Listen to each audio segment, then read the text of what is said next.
لقد خلقنا الإنسان في أحسن تقويم وما خلقت الجن والإنس إلا ليعبدون وما بندا بندرا شنو আমি আল্লাহ রব্বুল আলামিন মানুষ এবং জিনকে শুধুমাত্র আমি আল্লাহ রব্বুল আলামিনের ইবাদত বندگی করার জন্যই সৃষ্টি করেছি। কার কথা? আওয়াজ করে বলি কার কথা? আমরা সকলে একবার আওয়াজ করে বলি তো, আমরা এই দুনিয়ার বুকে যা কিছু দেখি অথবা না দেখি, একক সৃষ্টিকে একক সৃষ্টির উপর আল্লাহ রব্বুল আলামিন প্রাধান্য দিয়েছেন কি না? আল্লাহ রব্বুল আলামিন এই দুনিয়ার মধ্যে আমরা যা দেখতেছি একক সৃষ্টিকে একক সৃষ্টির উপর শ্রেষ্ঠত্ব দান করেছেন। কথা বলেন ঠিক কিনা? এই ধারাবাহিকতায় আল্লাহ রব্বুল আলামিন সকল সৃষ্টির মধ্যে আল্লাহ রব্বুল আলামিন মানুষকে সকল সৃষ্টির উপর শ্রেষ্ঠত্ব দান করেছেন। কথা বলেন ঠিক কিনা? আল্লাহ রব্বুল আলামিন কোরআনে কারীমের মধ্যে ইরশাদ করেন, لقد خلقنا الإنسان في أحسن تقويم وما بندا بندرا شنو আমি আল্লাহ রব্বুল আলামিন সকল সৃষ্টির মধ্যে মানব সৃষ্টিকে সবথেকে সুন্দর এবং শ্রেষ্ঠ অবয়বে আকৃতিতে বানিয়েছি। অন্য আয়াতে আল্লাহ রব্বুল আলামিন বলেন, وَلَقَدْ كَرَّمْنَا بَنِي آدَمَ আমি আল্লাহ রব্বুল আলামিন বনি আদমকে সকল থেকে শ্রেষ্ঠ এবং সম্মানিত বানিয়েছি। কার কথা? আবার আল্লাহ রব্বুল আলামিন সকল মানুষের মধ্যে পুরুষ জাতিকে নারী জাতির উপর শ্রেষ্ঠত্ব দান করেছেন। আল্লাহ রব্বুল আলামিন কোরআনে কারীমের মধ্যে ইরশাদ করেন, আর-রিজালু কাওয়ামুনা আলান নিসা আমার বান্দা বান্দিরা শোনো, যারা পুরুষ জাতি রয়েছে তারা নারী জাতির অভিভাবক হবে, যারা পুরুষ রয়েছে তারা নারীদের উপর কর্তৃত্ব করবে। বিমা ফাদ্দালাল্লাহু বা'দাহুম আলা বা'দ, কারণ আল্লাহ রব্বুল আলামিন এককে কতকের উপর শ্রেষ্ঠত্ব দিয়ে থাকেন। অবিমা আনফাকু মিন আমওয়ালিহিম, কারণ পুরুষেরা তাদের ধন সম্পদগুলো নারীদের উপর ব্যয় করে থাকে। কথা বলেন ঠিক কিনা? যেহেতু পুরুষেরা নারীদের উপর নিজেদের সম্পদগুলো ব্যয় করে থাকে, যেহেতু পুরুষেরা শক্তি সামর্থ্যের দিক দিয়ে নারীদের থেকে বেশি সক্ষম, এই জন্য পুরুষদেরকে নারীদের উপর শ্রেষ্ঠত্ব দান করেছেন যিনি, চিল্লা বলেন তিনি কে? আবার সকল পুরুষদের মধ্যে নবীদেরকে সকল পুরুষের উপর শ্রেষ্ঠত্ব দান করেছেন যিনি, চিল্লা বলেন তিনি কে? আল্লাহ রব্বুল আলামিন কোরআনে কারীমের মধ্যে ইরশাদ করেন, তিলকার রুসুলু ফাদ্দালনা বা'দাহুম আলা বা'দ মিনহুম মান কাল্লামাল্লাহু ওয়া রাফা'a বা'দাহুম দারাজাত। আল্লাহ রব্বুল আলামিন বলেন, আমার বান্দারা শোনো, এই যে রাসূলগণ রয়েছেন, এই রাসূলগণের কতকের উপর শ্রেষ্ঠত্ব দান করেছি। মিনহুম মান কাল্লামাল্লাহু ওয়া রাফা'a বা'দাহুম দারাজাত, এই রাসূলগণের মধ্য থেকে কতক রাসূলের সাথে স্বয়ং আল্লাহ রব্বুল আলামিন কথা বলেছেন, আবার কতকের মর্যাদা আল্লাহ রব্বুল আলামিন বৃদ্ধি করে দিয়েছেন। ওয়া আতাইনা ঈসা ইবনা মারইয়ামাল বাইয়িনাতি ওয়া আইয়াদনাহু বিরূহিল কুদুস, আর আমি আল্লাহ রব্বুল আলামিন ঈসা ইবনে মারইয়ামকে স্পষ্ট স্পষ্ট প্রমাণাদি দান করেছি।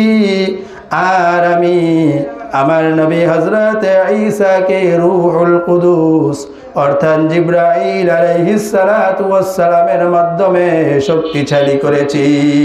কার কথা? আর আওয়াজ করে বলতে হবে কার কথা? আবার এই রাসূলগণের মধ্যে আমাদের নবী মুহাম্মদ আরবি সাল্লাল্লাহু আলাইহি ওয়াসাল্লামকে সকল রাসূলের উপর সকল নবীদের উপর শ্রেষ্ঠত্ব দান করেছেন যিনি। আওয়াজ করে বলি তিনি কে?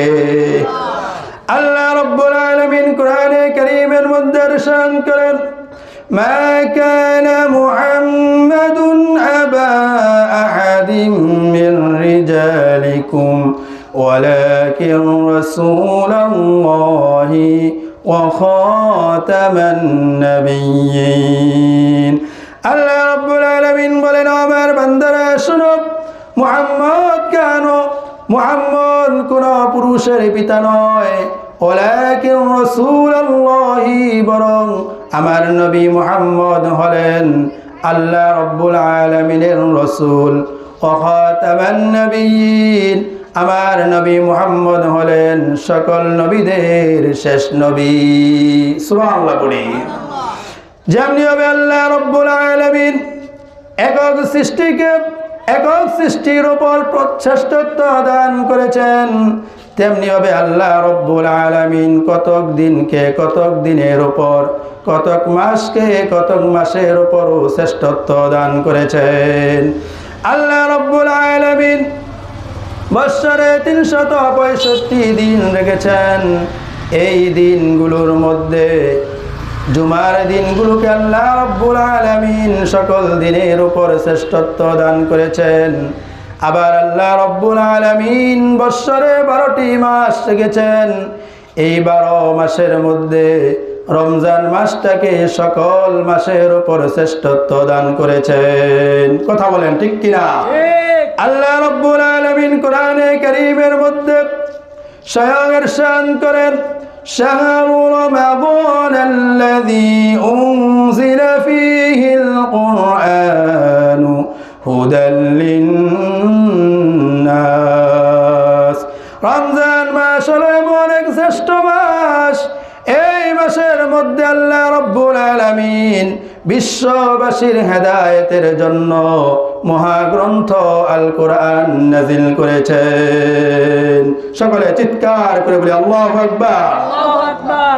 আজকে আমরা এই শ্রেষ্ঠ নবীর, রমজান মাসের মধ্যে শ্রেষ্ঠ নবীর উম্মতের কি শ্রেষ্ঠত্ব সেই সম্পর্কে আজকে আমরা আলোচনা শুনব।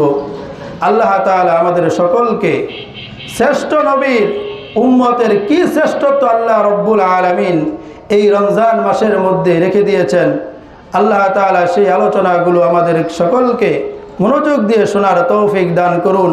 সকলে আওয়াজ করে বলি আমিন। আমিন। আল্লাহ রাসূল সাল্লাল্লাহু আলাইহি ওয়াসাল্লামের একজন বিখ্যাত সাহাবী ছিলেন।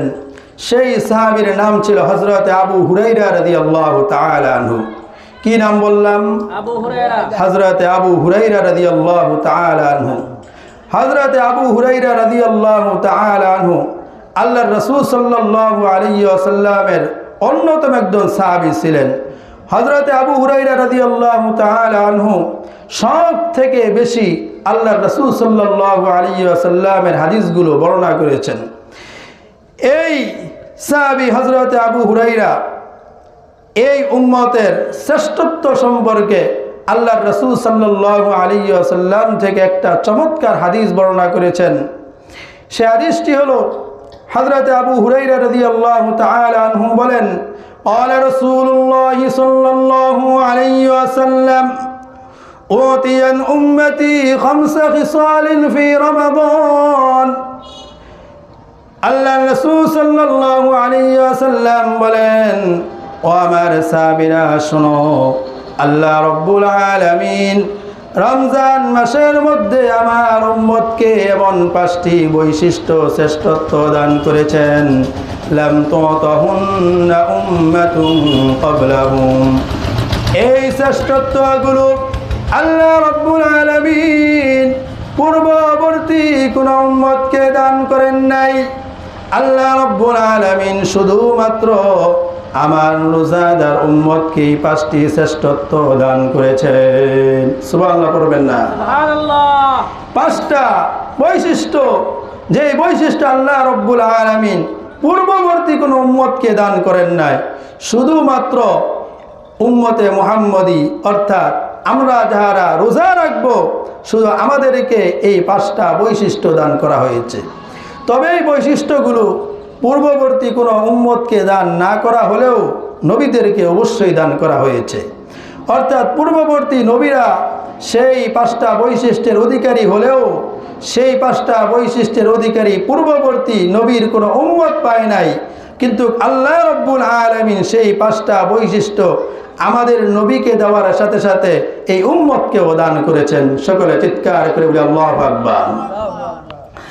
আল্লাহ রাসূল সাল্লাল্লাহু আলাইহি ওয়াসাল্লাম সেই 5টা বৈশিষ্ট্য আলোচনা করতে গিয়ে বলেন, আমার সাহাবীরা শুনো, খুলুফু ফামিস সাইমি আতয়াবু ইনদাল্লাহি মিন রিহিল মিস্ক। আমার সাহাবীরা শুনো, রোজাদারের মুখের গন্ধ আল্লাহ রাব্বুল আলামিনের নিকট মেশক আম্বরের সুঘ্রাণ থেকেও বেশি প্রিয়। সুবহানাল্লাহ পড়ি।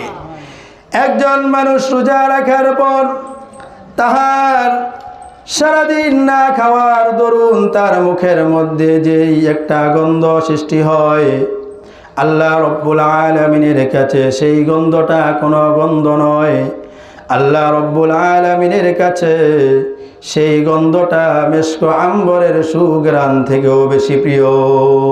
সুবহানাল্লাহ। হযরতে মূসা আলাইহিস সালাতু ওয়াস সালাম, যিনি আল্লাহ রাব্বুল আলামিনের একজন বিখ্যাত নবী ছিলেন, হযরতে মূসা আলাইহিস সালাতু ওয়াস সালাম যখন ফেরাউনের জুলুম নির্যাতন থেকে বাঁচিয়ে তার জাতি বনি ইসরাইলকে বারে কুলজুম পার করে যখন তি ময়দানে চলে আসলেন, তি ময়দানে চলে আসার পর বহুদিন অতিবাহিত হয়ে গেল।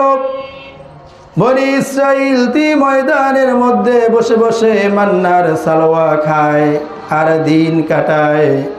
একবার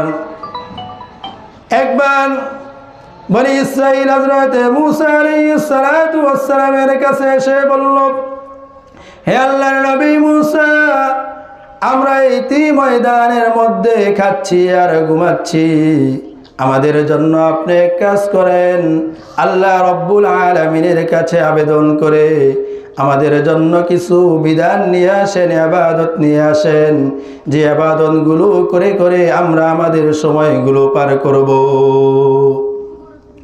হযরতে মূসা আলাইহিস সালাতু ওয়াস সালাম আল্লাহ রাব্বুল আলামিনের কাছে আবেদন করলেন।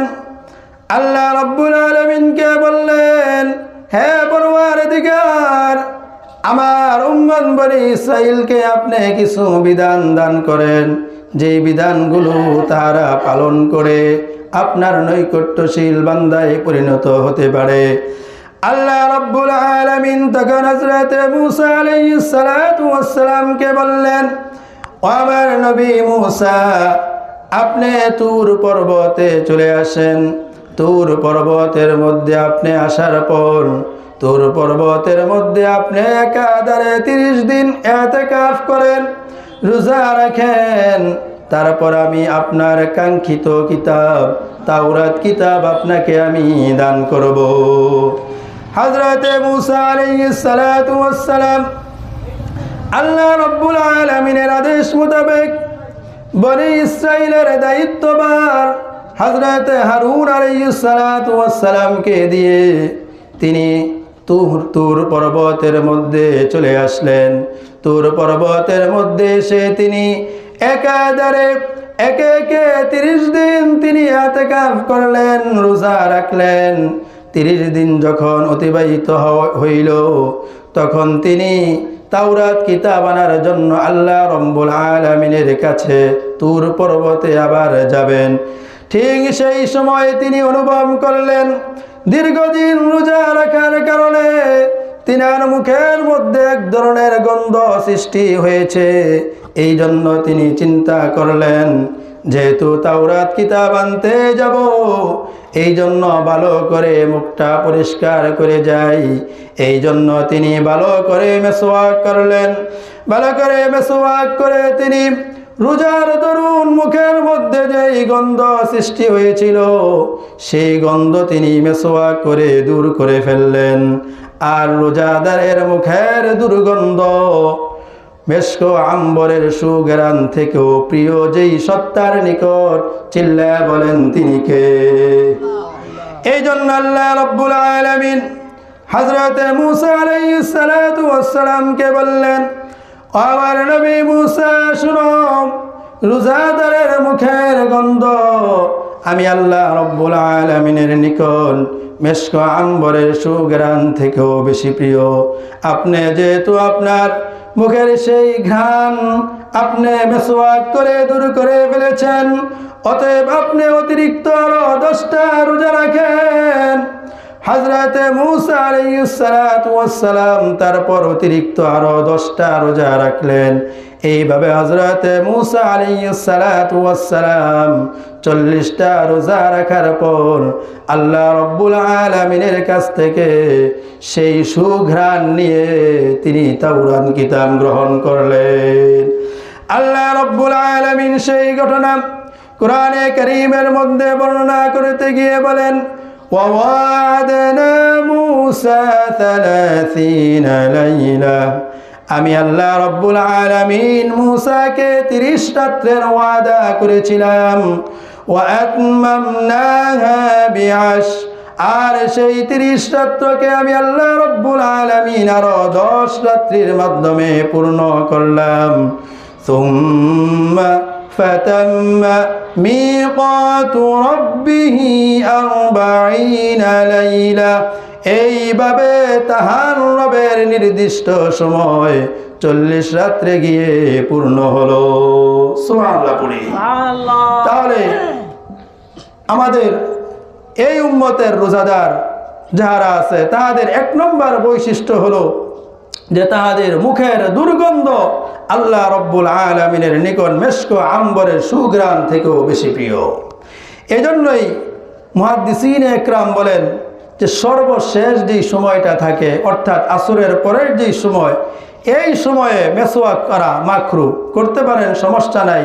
তবে যেহেতু আল্লাহ রাব্বুল আলামিনের কাছে রোজাদারের মুখের এই গন্ধটা অনেক প্রিয়, এই জন্য শেষ মুহূর্তে মেসওয়াক করা মাকরু।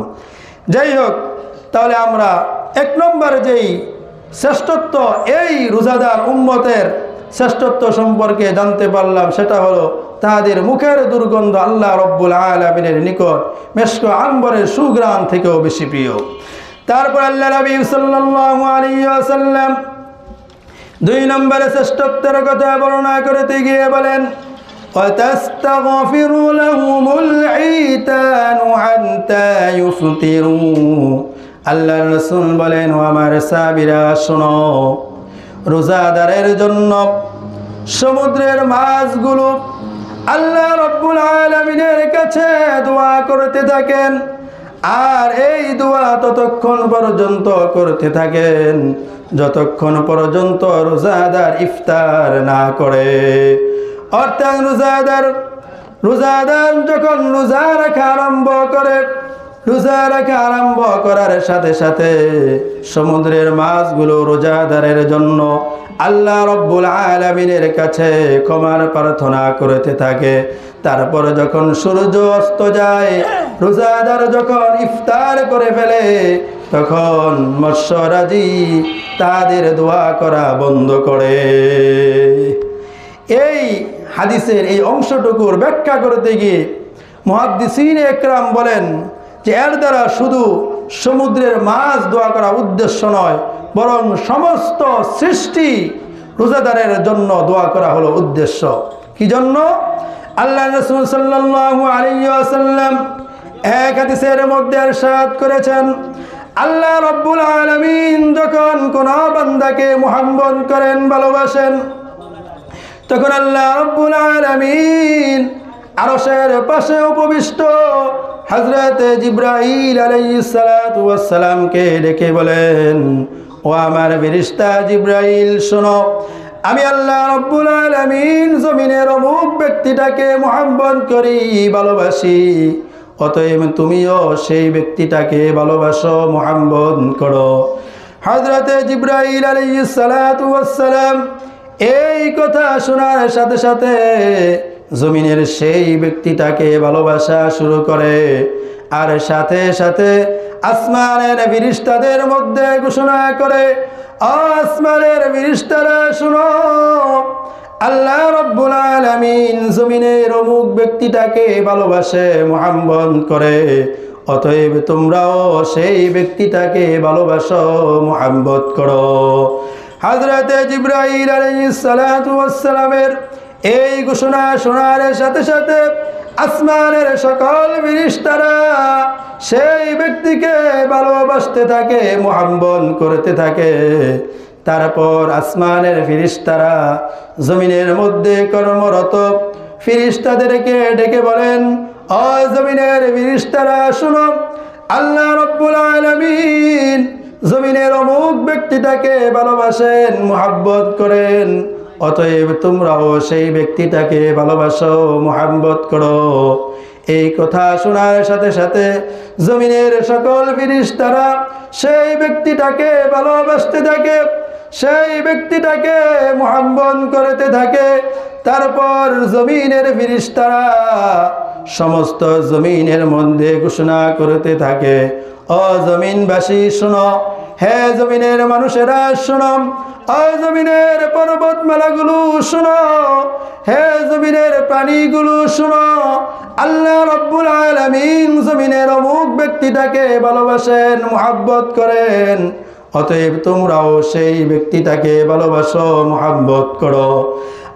হযরতে আল্লাহ রাসূল সাল্লাল্লাহু আলাইহি ওয়াসাল্লাম বলেন, জমিনের যে ফেরেশতাগুলো আছে তাদের এই ঘোষণা শোনার সাথে সাথে পাহাড়গুলো সেই ব্যক্তিকে ভালোবাসতে থাকে, জমিনের গাছপালাগুলো সেই ব্যক্তিকে ভালোবাসতে থাকে। যেই মানুষ জমিনের মধ্যে বাস করে সেই মানুষগুলো আল্লাহ রাব্বুল আলামিনের সেই নেককার ব্যক্তিকে ভালোবাসতে থাকে, জমিনের প্রাণীগুলো সেই ব্যক্তিকে ভালোবাসতে থাকে।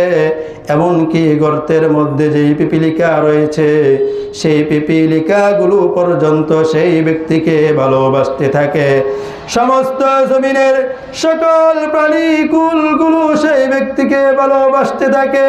শুধু জমিন নয়, এই জমিনের সীমা ছেড়ে সমুদ্রের মধ্যে যেই লক্ষ কোটি কোটি মাছ রয়েছে সেই মাছগুলো পর্যন্ত সেই ব্যক্তিটাকে ভালোবাসতে থাকে। সকলে চিৎকার করে বলি আল্লাহু আকবার। এই ধারাবাহিকতায় একজন ব্যক্তি যখন রোজা রাখে সেই ব্যক্তিটা আল্লাহ রাব্বুল আলামিনের প্রিয় বান্দায় পরিণত হয়ে যায়। সে যখন প্রিয় বান্দায় পরিণত হয়ে যায় তখন সমুদ্রের মাছ সহ সকল সৃষ্টিকুল সেই ব্যক্তিটার জন্য আল্লাহ রাব্বুল আলামিনের কাছে মাগফিরাতের জন্য দোয়া করতে থাকে। সকলে আওয়াজ করে বলি আল্লাহু আকবার। আল্লাহু আকবার।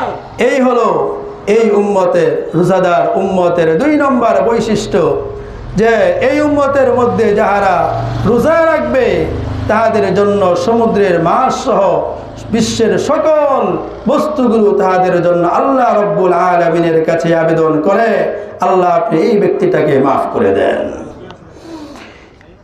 এই উম্মতের 3 নম্বর বৈশিষ্ট্য হলো আল্লাহ রাসূল সাল্লাল্লাহু আলাইহি ওয়াসাল্লাম বলেন, ওয়ায়ুযায়্যিনুল্লাহু আযজা ওয়া জাল্লা কুল্লা ইয়াউমিন জান্নাতাহু। আল্লাহ রাসূল বলেন, আমার সাহাবীরা শুনো, আল্লাহ রাব্বুল আলামিন রোজাদারের জন্য প্রতিদিন তার জান্নাতটাকে সাজাতে থাকেন, সুসজ্জিত করতে থাকেন। প্রতিদিন জান্নাতটাকে সাজান, সুসজ্জিত করেন। কথা হলো একজন মানুষ সে যখন সর্বশেষ যেই মানুষটাও মৃত্যুবরণ করবে সেই ব্যক্তিটাও কমপক্ষে কবরের মধ্যে 40 বছর সে অবস্থান করবে। কারণ হাদিসের মধ্যে এসেছে হযরতে ইসরাফিল আলাইহিস সালাতু ওয়াস সালামের 2 সিংহার ফুৎকারের মাঝখানে 40 বছর অতিবাহিত হবে।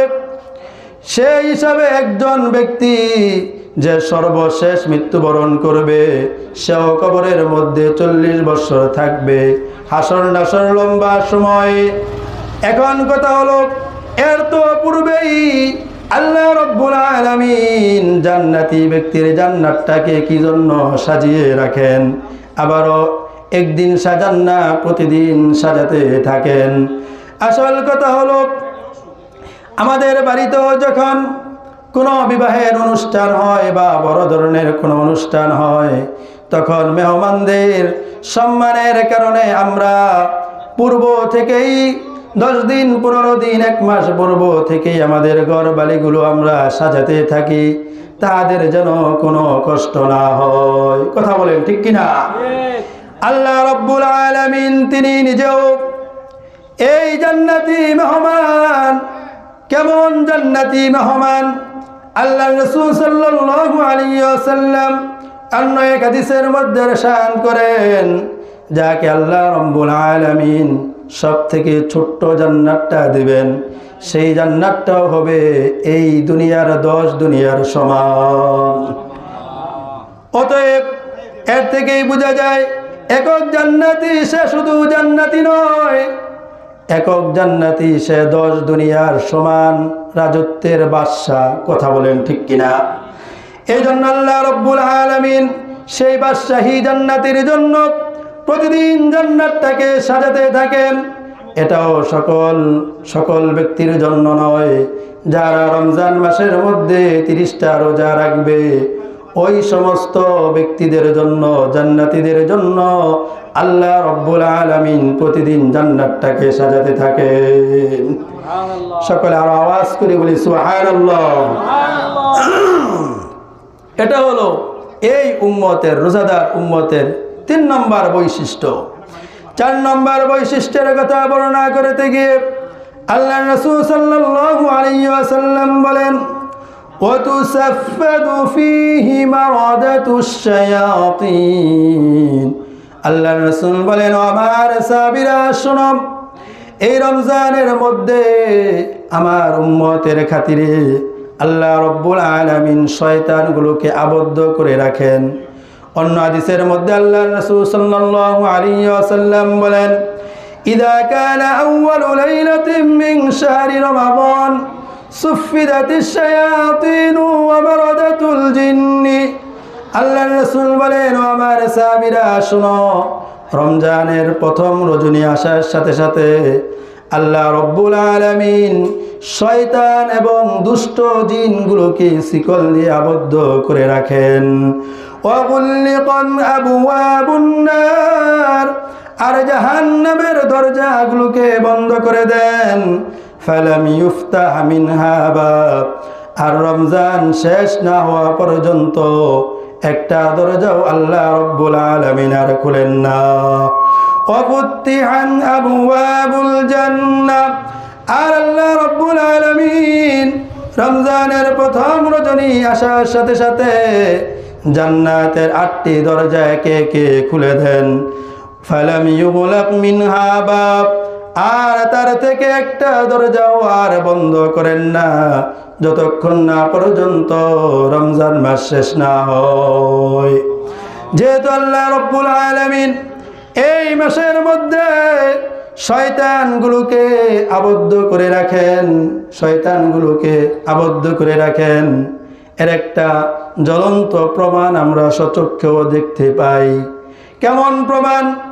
আমরা দেখতে পাই রমজান মাস আসার সাথে সাথে পূর্বে যেই মানুষগুলো নামাজ পড়তো না, সেই মানুষগুলো রমজান মাস আসলে নামাজ পড়ে। কথা কই না? পূর্বে যেই মানুষগুলো সুদ ঘুষ প্রকাশ্যে খাইতো, তারা সুদ খাওয়া ঘুষ খাওয়া বন্ধ করে দেয়। কথা বলেন ঠিক কিনা? যেই মানুষগুলো পাপাচারে লিপ্ত হতো, গুনাহ করতো, আল্লাহ রাব্বুল আলামিনের নাফরমানি করতো, তারা নাফরমানি কমিয়ে দেয়। আল্লাহ রব্বুল আলামিনের ইবাদত বন্দেগীতে তারা লিপ্ত হয়। কারণ এই মাসের মধ্যে শয়তানগুলোকে, দুষ্ট জিনগুলোকে শিকল দিয়ে আবদ্ধ করে রেখে দেন যিনি। চিল্লায়া বলেন তিনি কে? আল্লাহ। অথচ কথা ছিল যেহেতু এটা রহমতের মাস, এই মাসের মধ্যে যেহেতু আল্লাহ রব্বুল আলামিন ভিন্ন আরেকটা ফরজ বিধান দিয়েছেন, রোজা দিয়েছেন, এই মাসের মধ্যে অন্য মাসের তুলনায় বেশি গুনাহ হওয়ার কথা ছিল, বেশি পাপ হওয়ার কথা ছিল। কারণ শয়তানের এই মাসে বেশি কাজ করার দরকার ছিল, আমরা সেই তুলনায় দেখি কম। এতেই প্রমাণিত হয় এই মাসের মধ্যে শয়তান আবদ্ধ থাকে। কথা বলেন ঠিক কিনা? কিন্তু এরপরেও তো কিছু গুনাহ হয়, কথা বলেন। এটা কি জন্য হয়? আসলে শয়তানকে আল্লাহ রব্বুল আলামিন আবদ্ধ করে রাখেন। শয়তানকে আল্লাহ রব্বুল আলামিন এক্সট্রা কিছু পাওয়ার দিয়েছে। সে পাওয়ারগুলো কি?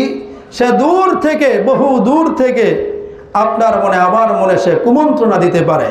তার আসতে হয় না, সে কিছু কাজ সে দূর থেকেই করতে পারে।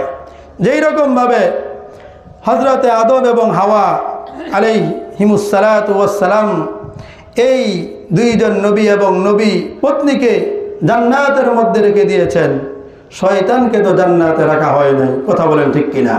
তাকে বাহিরে রাখা হয়েছে, কিন্তু শয়তান এই দূর থেকেই আদম এবং হাওয়ার মধ্যে কুমন্ত্রণা ঢুকিয়ে দিয়েছে। কথা বলেন ঠিক কিনা?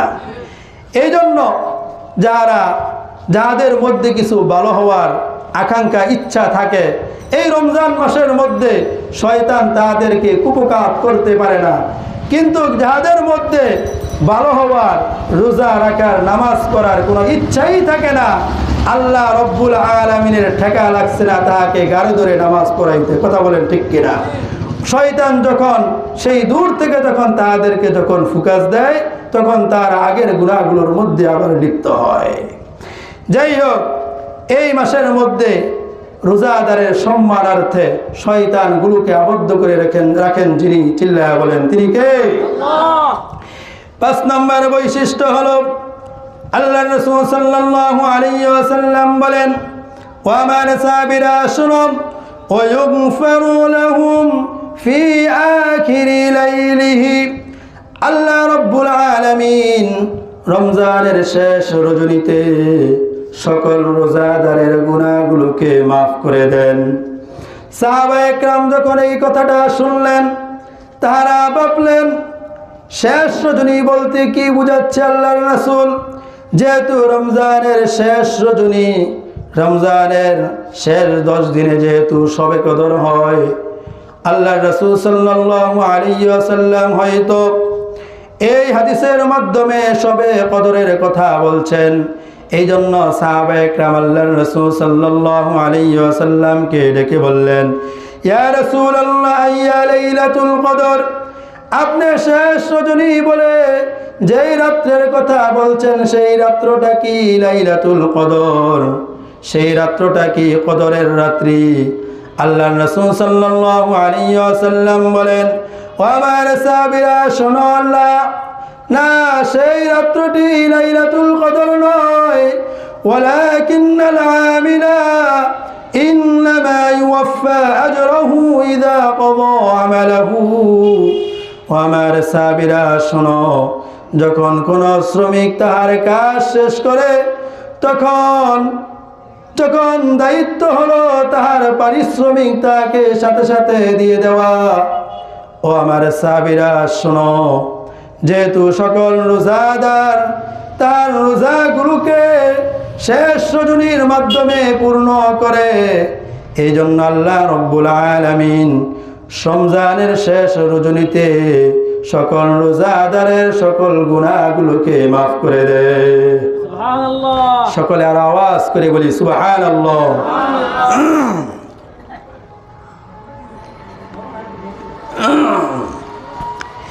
এই জন্য এই যে 5টা ফজিলতের কথা আমরা শুনলাম, এই 5টা ফজিলত, 1 নম্বরে হলো যে রোজাদারের মুখের দুর্গন্ধ আল্লাহ তাআলার কাছে মেশক আম্বরের সুঘ্রাণ থেকেও বেশি প্রিয়।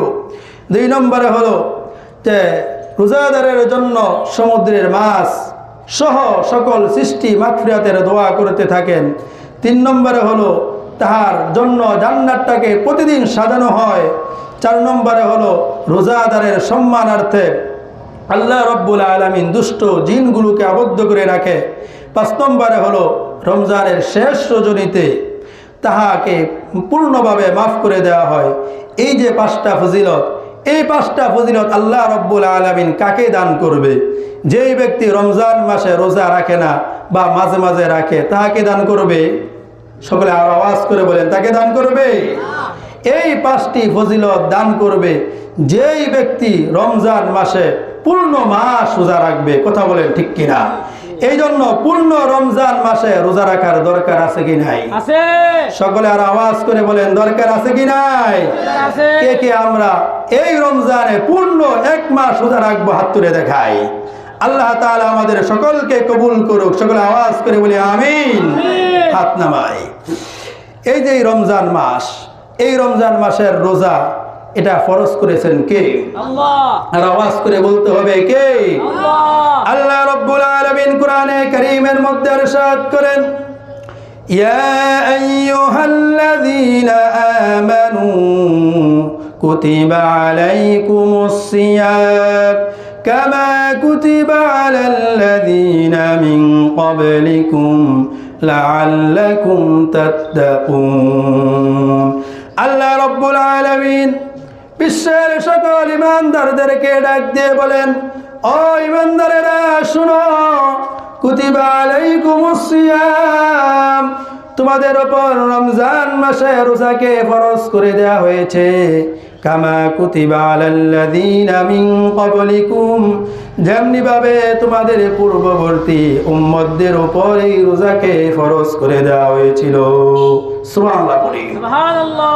দেখেন এই আয়াতে কারীমার মধ্যে আল্লাহ রব্বুল আলামিন বলতেছেন কুতিবা, ফরজ করে দেয়া হয়েছে। এই কথা বলে নাই যে এটাকে এখতিয়ার দেয়া হয়েছে, সুন্নত করা হয়েছে, নফল করা হয়েছে, এমন বলে নাই। কি বলা হয়েছে? কুতিবা, তোমাদের উপর এটাকে ফরজ করে দেওয়া হয়েছে, আবশ্যক করে দেওয়া হয়েছে। অর্থাৎ এই রোজাকে সুন্নত মনে করে, নফল মনে করে কোনোভাবেই পরিত্যাগ করা যাবে না। এই রোজাকে রাখতেই হবে।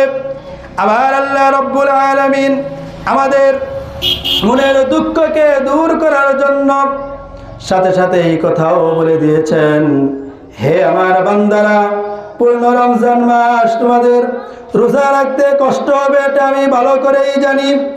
তবে শুনো, এই রোজা শুধু তোমাদের উপর ফরজ করা হয়েছে এমনটা নয়, বরং এই রোজাটা তোমাদের পূর্ববর্তী যেই সমস্ত উম্মত অতিবাহিত হয়েছে তাদের উপরেও আমি আল্লাহ রব্বুল আলামিন এই রোজাটাকে ফরজ করে দিয়েছিলাম।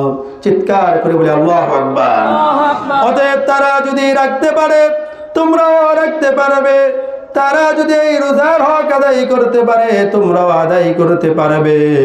তারা আদায় করে যেই সওয়াবের অধিকারী হয়েছে, আমরা যদি রাখি আমরাও সেই সওয়াবের অধিকারী হব। তারপর আল্লাহ রব্বুল আলামিন বলেন, এই রোজাকে আমি তোমাদের উপর কি জন্য ফরজ করেছি? লাআল্লাকুম তাত্তাকুন, যেন তোমরা খোদাভীরু হতে পারো, পরহেজগার হতে পারো, যেন তোমরা গুনাহ পরিত্যাগ করতে পারো, যেন তোমরা নেক আমলদার হতে পারো। ভালো করে বুঝেন, রোজা রাখলে আপনি কিভাবে আল্লাহওয়ালা হবেন, গুনাহ আপনার কাছ থেকে কিভাবে দূরে সরে যাবে, আপনি কিভাবে নেক আমলের প্রতি আপনার আগ্রহ সৃষ্টি হবে।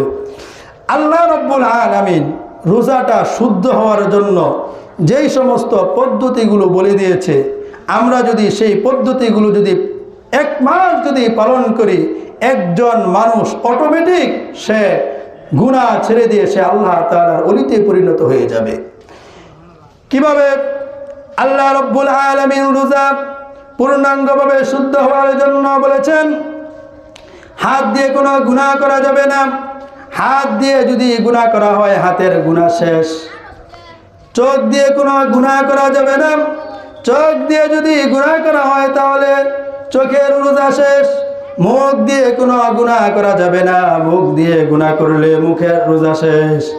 পা দিয়ে কোনো গুনাহ করা যাবে না, পা দিয়ে যদি গুনাহ করা হয় তাহলে পায়ের রোজা শেষ হয়ে যাবে। এমনিভাবে আমাদের পেটের মধ্যে কোনো হারাম খাবার ঢুকানো যাইবে না।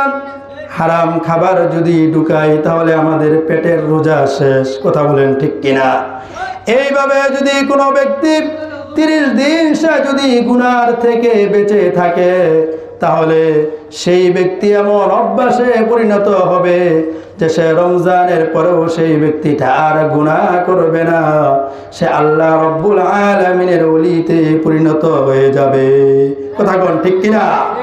এই জন্য আল্লাহ রব্বুল আলামিন বলেছেন, আমি এই রোজাকে তোমাদের ওপর যেই কারণে ফরজ করেছি সেটা হলো যেন তোমরা আমি আল্লাহ রব্বুল আলামিনের ওলিতে পরিণত হতে পারো। আচ্ছা আচ্ছা, এই রোজা আমরা যে রাখবো, এই রোজা রাখার জন্য কয়েকটা শর্ত রয়েছে। এর মধ্যে 1 নম্বর শর্ত হলো চাঁদ দেখে তারপর আমাদের রোজা রাখতে হবে। কথা বলেন ঠিক কিনা? চাঁদ দেখা ছাড়া রোজা রাখলে আমাদের রোজা হবে? সকলে আওয়াজ করে বলতে হবে, চাঁদ দেখা ছাড়া যদি আমরা রোজা রাখি আমাদের সেই রোজা কি শুদ্ধ হবে? না, শুদ্ধ হবে না। আমরা এখন বর্তমানে আমাদের বাংলাদেশের অনেক জায়গায় আমরা যোগাযোগের মাধ্যমে আমরা শুনি, দেখি যে তারা সৌদি আরবের সাথে তারা রোজা রাখা শুরু করে, ঈদ করা শুরু করে। কথা বলেন ঠিক কিনা? সৌদি আরব কিন্তু আমাদের দলিল নয়, আমাদের দলিল হলো এক আল্লাহ রব্বুল আলামিনের কোরআন আর রাসূলের সুন্নাহ। কথা বলেন ঠিক কিনা? আল্লাহর রাসূল সাল্লাল্লাহু আলাইহি ওয়াসাল্লাম আমাদেরকে যেইভাবে রোজা রাখতে বলেছেন, কোরআন আমাদেরকে যেইভাবে রোজা রাখার নির্দেশ দিয়েছেন, আমরা সেইভাবে যখন রোজা রাখব তখনই আমাদের রোজাটা শুদ্ধ হবে, তখনই আমাদের ঈদটা শুদ্ধ হবে। আমরা যদি সেইভাবে রোজা না রাখি, সেইভাবে যদি আমরা ঈদ পালন না করি তাহলে আমাদের রোজাও হবে না, আমাদের ঈদও হবে না। কথা বলেন ঠিক কিনা? অতএব রোজা রাখতে হবে চাঁদ দেখে। কি দেখে? চাঁদ দেখে রোজা রাখতে হবে, আবার চাঁদ দেখেই রোজা ভাঙতে হবে। এই ব্যাপারে একটা চমৎকার হাদিস শরীফের মধ্যে বর্ণিত হয়েছে। হাদিসটা বর্ণিত হয়েছে হযরতে কুরাইব রহমাতুল্লাহি আলাইহির কাছ থেকে। হযরতে কুরাইব রহমাতুল্লাহি আলাইহি ছিলেন একজন বিখ্যাত তাবেঈ, সাথে সাথে তিনি ছিলেন হযরতে রাসূল করিম সাল্লাল্লাহু আলাইহি ওয়াসাল্লামের চাচাতো ভাই হযরতে আব্দুল্লাহ ইবনে আব্বাস রাদিয়াল্লাহু তাআলা আনহুর গোলাম। হযরতে কুরাইব রহমাতুল্লাহি আলাইহি বলেন, আন্না উম্মাল ফাদলি বিনতাল হারিসি বাআসাতুহুম ইলা মুআওিয়াতা বিশ-শাম। হযরতে কুরাইব বলেন, উম্মে ফদল একবার আমাকে হযরতে মুআবিয়া রাদিয়াল্লাহু তাআলা আনহুর নিকট শামে প্রেরণ করেন। হযরতে মুআবিয়া রাদিয়াল্লাহু তাআলা আনহু তখন শামের গভর্নর, সারা ইসলামী জাহানের তিনি খলিফা। হযরতে উম্মে ফদল রাদিয়াল্লাহু তাআলা আনহা হযরতে কুরাইব রাহমাতুল্লাহি আলাইহিকে হযরতে মুআবিয়া রাদিয়াল্লাহু তাআলা আনহুর কাছে প্রেরণ করেন। হযরতে কুরাইব দীর্ঘ সফর করে শামে রওনা হন।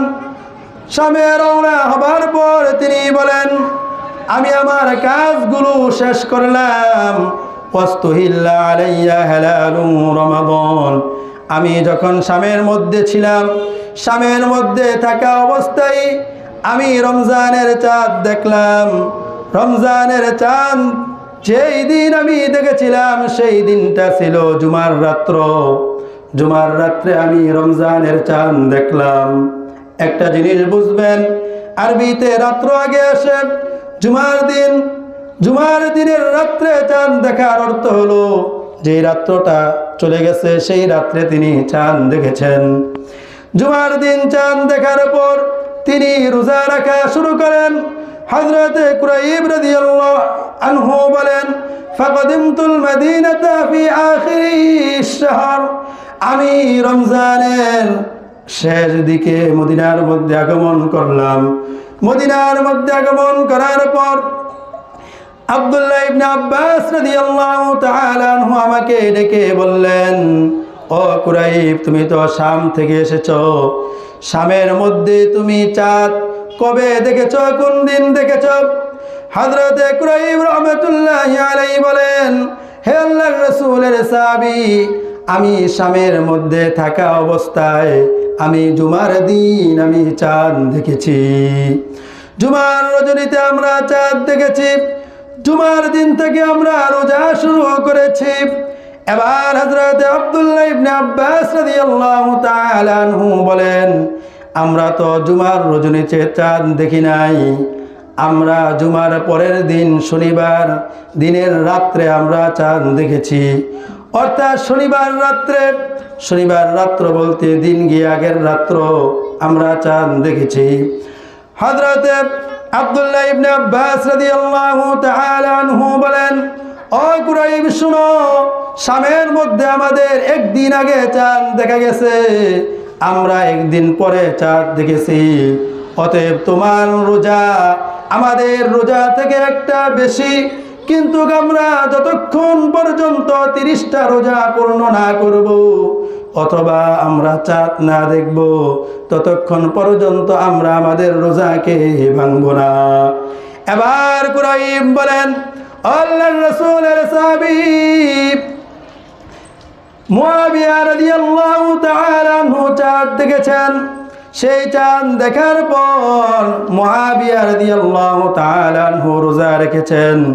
সমস্ত শামবাসী রোজা রেখেছেন। হযরতে মুআবিয়া রাদিয়াল্লাহু তাআলা আনহুর চাঁদ দেখা কি আপনার জন্য যথেষ্ট নয়?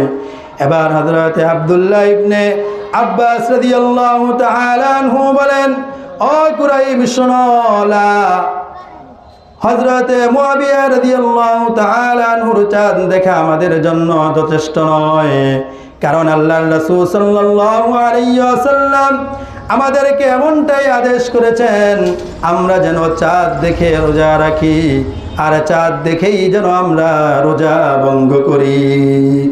অতএব এক দেশের চাঁদ দেখা আরেক দেশের জন্য যথেষ্ট হবে না। যেই দেশে চাঁদ দেখা যাইবে, যখন দেখা যাইবে সেই দিন থেকেই রোজা আরম্ভ করতে হবে। অতএব কোনো ব্যক্তি যদি চাঁদ দেখা ছাড়া অন্য দেশের চাঁদ দেখার মাধ্যমে রোজা শুরু করে দেয়, ঈদ করা শুরু করে দেয়, তাহলে সেই ব্যক্তির ঈদ এবং রোজা আর যাই হোক ইসলামী ঈদ আর ইসলামী রোজা হতে পারে না। কথা বলেন ঠিক কিনা? এই জন্য কোরআন এবং হাদিস মোতাবেক যদি আমাদের রোজা যদি শুদ্ধ হতে হয়, আমাদের ঈদ যদি শুদ্ধ হতে হয়, তাহলে চাঁদ দেখে আমাদের রোজা আরম্ভ করতে হবে, চাঁদ দেখেই আমাদের ঈদ পালন করতে হবে। কথা বলেন ঠিক কিনা? তারপরে আসেন, এই রোজা যদি আমরা রাখি, রোজা রাখা অবস্থায় আমাদের জন্য কিছু শর্ত রয়েছে, সেই শর্তগুলো যদি আমরা পালন করি তাহলে আমাদের রোজা শুদ্ধ হবে। সেই শর্তগুলো যদি আমরা পালন না করি, আমরা যদি সেই শর্তগুলো মোতাবেক যদি আমরা রোজা না রাখি, তাহলে আমাদের রোজা আল্লাহ রব্বুল আলামিনের দরবারে কবুল হবে না। কয়েকটি কারণ রয়েছে যেই কারণে আমাদের রোজাগুলো ভেঙে যায়।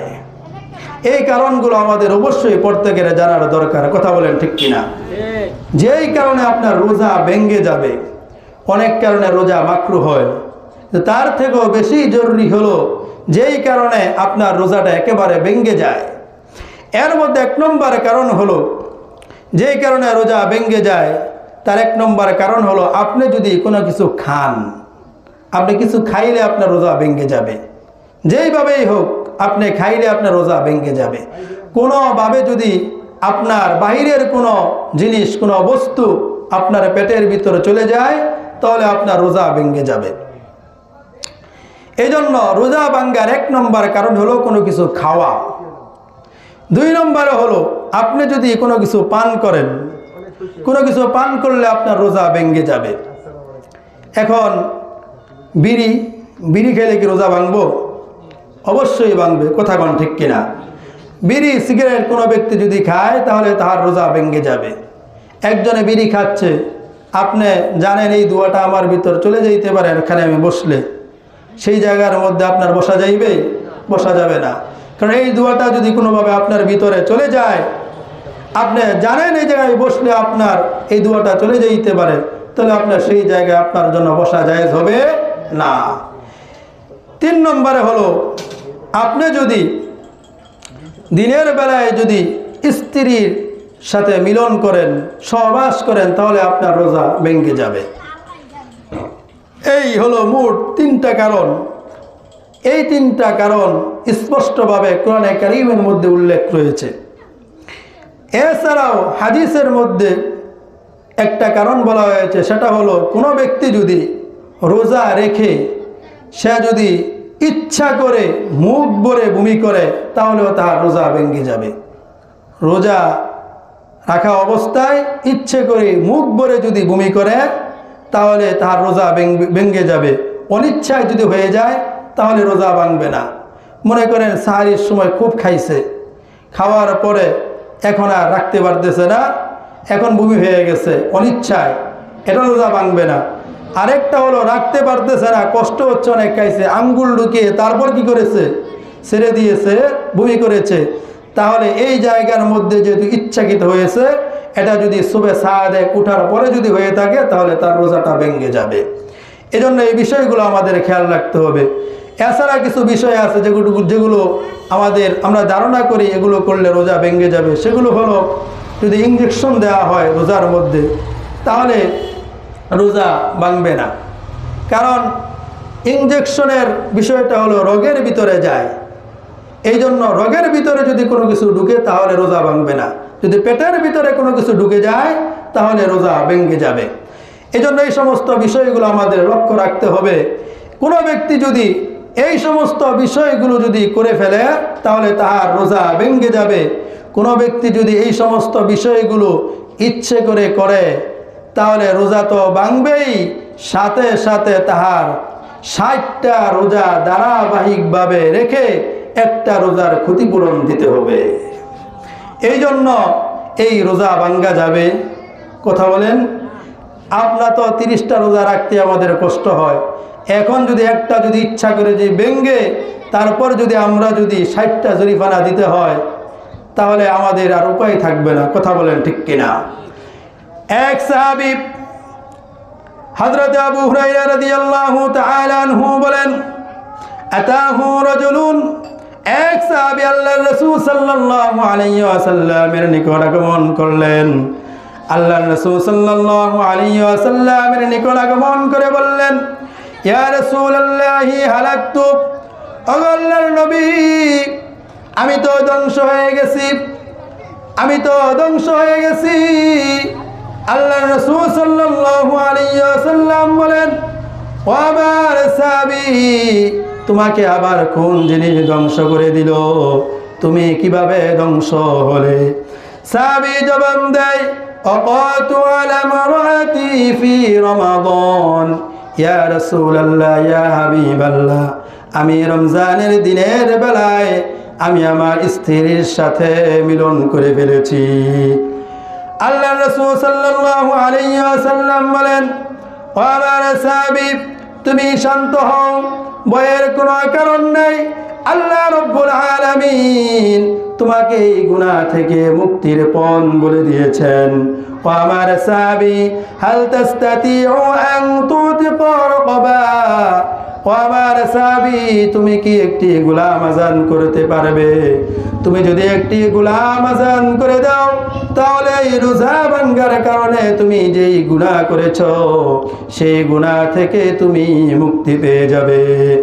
এবার সেই সাহাবী বলে, লা ইয়া রাসূলুল্লাহ, লা আস্তাতিউ আন উতিকা রাকাবা, ইয়া রাসূলুল্লাহ, ইয়া হাবিবাল্লাহ, আমার দ্বারা কোনো গোলাম আযান করা সম্ভব নয়, কারণ আমি আমার গর্দানের মালিক ছাড়া আমি অন্য আর কোনো গর্দানের মালিক নই। এবার আল্লাহর রাসূল সাল্লাল্লাহু আলাইহি ওয়াসাল্লাম বলেন, ফাহাল তাস্তাতি আন তাসুমা শাহরাইন মুতাতাবিআইন, ও আমার সাহাবী, তুমি যদি গোলাম আজাদ করতে সক্ষম না হও, তাহলে আল্লাহ রাব্বুল আলামিন তোমার এই গুনাহ থেকে মুক্ত হওয়ার জন্য ভিন্ন আরেকটা পন্থা দিয়েছেন। সেটা হলো তুমি ধারাবাহিকভাবে যদি 2 মাস রোজা রাখো, 60টি রোজা তুমি যদি রাখো, তাহলে আল্লাহ রাব্বুল আলামিন তোমার এই গুনাহ মাফ করে দিবে। এবার সেই সাহাবী বলে, ইয়া রাসূলুল্লাহ, ইয়া হাবিবাল্লাহ, আমি তো 30টা রোজা রাখতে গিয়ে অঘটন ঘটিয়ে ফেলেছি, আমার দ্বারা 60টি রোজা ধারাবাহিকভাবে রাখা সম্ভব নয়। এবার আল্লাহর রাসূল সাল্লাল্লাহু আলাইহি ওয়াসাল্লাম বলেন, ও আমার সাহাবী, তুমি যদি 60টা রোজা ধারাবাহিকভাবে রাখতে না পারো, তাহলে আল্লাহ রাব্বুল আলামিন তোমার জন্য তৃতীয় আরেকটা পন্থা বলে দিয়েছেন, ফাহাল তাস্তাতিআ আন তুতঈমা 60 মিসকিনা, তুমি যদি 60 জন মিসকিনকে খানা খাওয়াতে পারো, তাহলে আল্লাহ রাব্বুল আলামিন এই রোজা ভাঙার কারণে তোমার যেই গুনাহ হয়েছে সেই গুনাহগুলো আল্লাহ রাব্বুল আলামিন মাফ করে দিবেন। এবার সেই সাহাবী আল্লাহ রাসূল সাল্লাল্লাহু আলাইহি ওয়াসাল্লামকে বলল, ইয়া রাসূলুল্লাহ, ইয়া হাবিবাল্লাহ, 60 জন মিসকিনকে খানা খাওয়ানোর মতো ক্ষমতা আমার নাই। এবার আল্লাহ রাসূল সাল্লাল্লাহু আলাইহি ওয়াসাল্লাম বললেন, ও আমার সাহাবী, শোনো, ইজলিস, তুমি বসে থাকো, দেখি তোমার জন্য কোনো উপকার করা যায় কিনা। হযরত আবু হুরায়রা রাদিয়াল্লাহু তাআলা আনহু বলেন, ওই সাহাবী মজলিসের এক কোণায় বসে আছেন। এমন সময় একজন সাহাবী বড় একটা ব্যাগে করে অনেকগুলো খেজুর আল্লাহর রাসূলের কাছে নিয়ে আসলেন। আল্লাহর রাসূল সাল্লাল্লাহু আলাইহি ওয়াসাল্লাম তখন সেই সাহাবীকে ডেকে বললেন, ও আমার সাহাবী, তাসাদ্দাক বিহি, ও আমার সাহাবী, যাও, এই খেজুরের ব্যাগটা নিয়ে তুমি এই খেজুরগুলো মদিনার মধ্যে দান করে দাও। এবার সেই সাহাবী বলে, ইয়া রাসূলুল্লাহ, ইয়া হাবিবাল্লাহ, দান তো করা হয় গরিবের বড় লোকের পক্ষ থেকে গরিবকে। ইয়া রাসূলুল্লাহ, ইয়া হাবিবাল্লাহ, সারা মদিনার মধ্যে যত মানুষ বাস করে, যত গরিব রয়েছে, সেই গরিবগুলোর মধ্যে আমার থেকে গরিব এই মদিনার মধ্যে আর কেউই নাই। ইয়া রাসূলুল্লাহ, ইয়া হাবিবাল্লাহ, অতএব এই খেজুরগুলো কি আমি খেতে পারবো কিনা?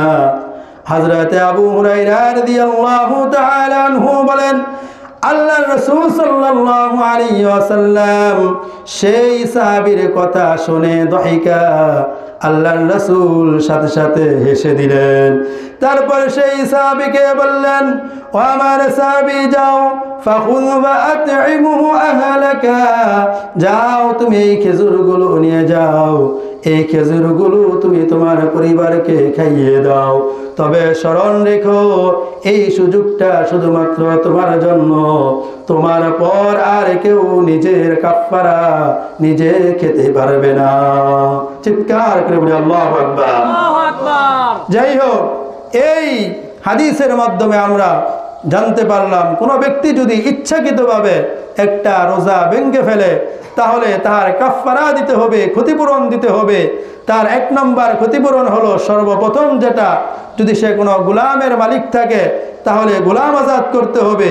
যদি গোলামের মালিক যদি সে না থাকে, গোলাম আজাদ করতে সে যদি সক্ষম না হয়, তাহলে ধারাবাহিকভাবে 60টা রোজা রাখতে হবে। যদি ধারাবাহিকভাবে সে 60টা রোজা রাখতে সক্ষম না হয়, তাহলে 60 জন মিসকিনকে খানা খাওয়াতে হবে। তাহলেই একটা রোজা ভাঙ্গার কারণে সে যেই অপরাধ করেছে সেই অপরাধ থেকে সে মুক্তি পাবে। তো এই জায়গার মধ্যে আরেকটা কথা হলো, এই যেটা আমাদের জানার বিষয়, আপনি যদি রোজা একটা ভাঙ্গেন, তাহলেও এই কাফারায় এই ক্ষতিপূরণ।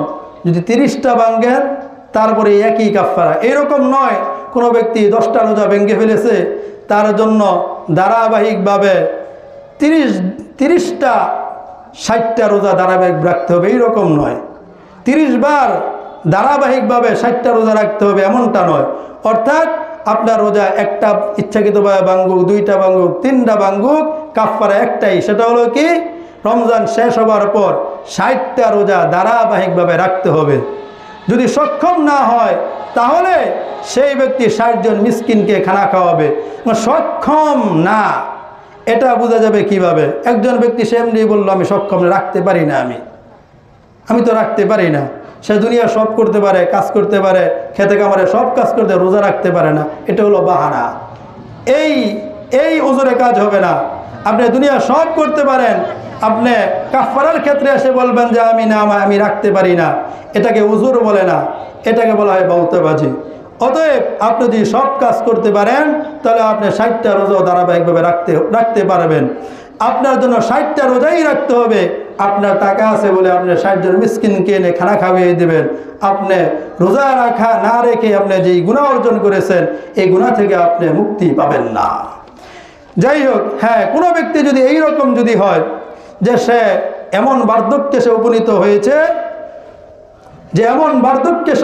হয়েছে এখন তার দ্বারা আর রোজা রাখা সম্ভব না, সে ইচ্ছাকৃতভাবে আগে রোজা ভেঙে ফেলেছিল, ওই ব্যক্তির পক্ষ থেকে যদি 60 জন মিসকিনকে খানা খাইয়ে দেওয়া হয় তাহলে সেই ব্যক্তি এই রোজা না রেখে যেই পাপ করেছে এই পাপ থেকে সে মুক্তি পাবে। সর্বশেষ একটা আমি কথা বলবো ইফতারের ব্যাপারে, যে আমরা একে অপরকে ইফতার করাবো। ইফতারের অনেক ফজিলতের কথা বর্ণনা করা হয়েছে হাদিস শরীফের মধ্যে, তবে সেই ফজিলত এখন আর বর্ণনা করার সময় 1 মিনিট রয়েছে। সেই ইফতারের সম্পর্কে কথাটা হলো আমরা একে অপরকে ইফতার করাবো। আমাদের এলাকার মধ্যে অনেক মা বোন থাকে, আমরা প্রয়োজনে তাদেরকে আমাদের বাড়ির মধ্যে এনে বা তাদের বাড়িতে আমরা পৌঁছে দিব। অনেক সময় দেখা যায় মসজিদে ইফতার করায়, কিন্তু আমাদের বাড়ির মা বোনগুলো কিন্তু ইফতার পায় না। অনেক গরিব আছে, আপনি তো মনে করতেছেন আপনি ভালো ইফতার করতেছেন, অন্যরা মনে ভালো ইফতারই করতেছে, আসলে কিন্তু কেমনটা হয় না। এই জন্য আমরা আমাদের প্রত্যেকের সাধ্য মতো আমার মহল্লার, পার্শ্ববর্তী মহল্লার আত্মীয় স্বজন থাকলে তাদের প্রতি আমরা 200-300 টাকা খরচ করে যদি ইফতার পাঠিয়ে দিই, বুট বা কিছু পাঠিয়ে দিই, ইনশাল্লাহ তারা সুন্দর মতো তারা ইফতারিটা করতে পারবে। বুটের সাথে তেল যদি আমরা পাঠিয়ে দিই, সমস্যা আছে? আমরা এই কাজটা আমরা ইনশাল্লাহ করব। আমাদের রমজানের মধ্যে আমরা এই কাজটা যদি আমরা করতে পারি তাহলে একটা নফল ইবাদত করলে ফরজের সমান সওয়াব আল্লাহ তাআলা আমাদেরকে দান করবেন। কথা বলেন ঠিক কিনা? আল্লাহ তাআলা আমাদের সকলকে ইফতারের এই কাজটা বিশেষভাবে করার তৌফিক দান করুন। আর সাথে সাথে আমরা রমজান সম্পর্কে যেই 5টা ফজিলত বিশেষ করে আমরা শুনেছি, সেই 5টা ফজিলত পাওয়ার জন্য রমজানের মধ্যে 30টা রোজা সুন্দরভাবে সকলকে রাখার তৌফিক দান করুন। এই বলে আমার সংক্ষিপ্ত বয়ান শেষ করলাম। ওয়া আখিরি দাওয়ানা আলহামদুলিল্লাহি রাব্বিল আলামিন।